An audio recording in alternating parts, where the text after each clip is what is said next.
Welcome to the Rim Break Rodeo. We hope this video helps. You start by verifying permissions. Make sure you are domain admin or have delegated GPO edit rights. Otherwise, changes won't apply. Once confirmed, open Group Policy Management Console for domain GPOs or run gpedit, MSC for a local policy. Next, decide scope. Target an OU, the domain, or a local computer. This determines where settings will propagate. Make sure to document which user or computer objects you intend to affect, so rollback and testing are straightforward. Now navigate to User Configuration, then Policies, Administrative Templates, and Control Panel.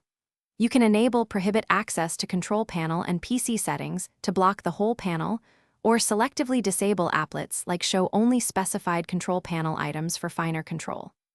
Once set, link the GPO to your chosen OU or domain and decide whether to enforce it. Alternatively, use security filtering to target specific groups. This ensures the policy applies only to intended users and avoids broad disruption. Finish by forcing the policy.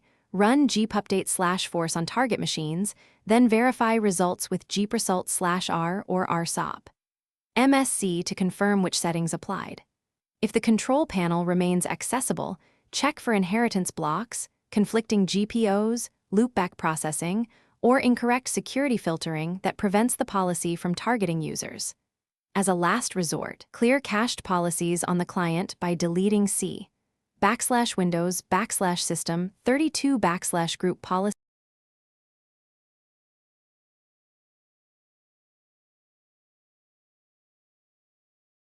Thanks for watching. Consider subscribing if we helped you.